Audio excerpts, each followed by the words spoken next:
Cliff diving বা পাহাড় থেকে লাফ দেওয়ায় আমি অপার স্বাধীনতার স্বাদ পাই।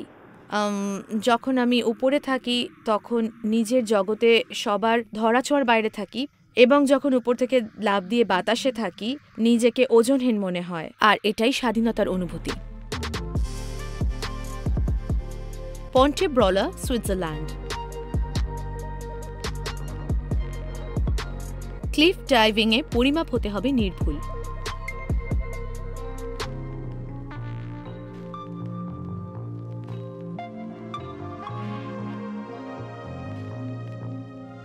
ভুলভাবে পানিতে ঝাঁপিয়ে পড়া অনেকটা গুরুতর সড়ক দুর্ঘটনার মতো।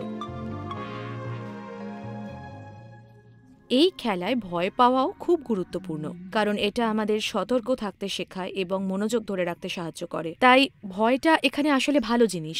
মানসিক প্রস্তুতি নেওয়াও খুব গুরুত্বপূর্ণ। অনেকটা বাস্তবে লাফ দেওয়ার আগে মানসিকভাবে লাফ দেওয়ার সময় নিজেকে শান্ত রাখার জন্য শ্বাস প্রশ্বাসের ব্যায়াম অনেক সাহায্য করে।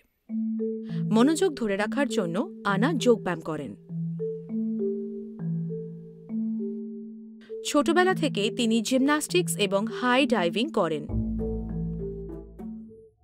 17 বছর বয়সে আমি একবার জামাইকায় বেড়াতে গিয়েছিলাম। সেখানে রিক্স ক্যাফেতে আমি দেখলাম স্থানীয়রা পাহাড় থেকে লাফ দিচ্ছে। দেখলাম পর্যটকদেরও লাফ দেওয়ার সুযোগ আছে, তাতে আমিও অংশ নিলাম। স্থানীয়রা বলেছিল, তুমি তো পেশাদার, এসো আমাদের সাথে লাফ দাও। সেটাই ছিল ক্লিফ ডাইভিংয়ের সাথে আমার প্রথম পরিচয়।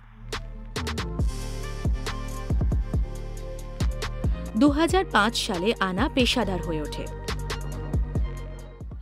ক্লিফ ডাইভিংয়ে অনেক শীর্ষ পর্যায়ের প্রতিযোগিতা রয়েছে। এটি নারীদের জন্য একটি চমৎকার জিনিস। শুরু থেকেই আমার স্বপ্ন ছিল যে একদিন অফিসিয়ালি এই প্রতিযোগিতার অনেক সুযোগ থাকবে।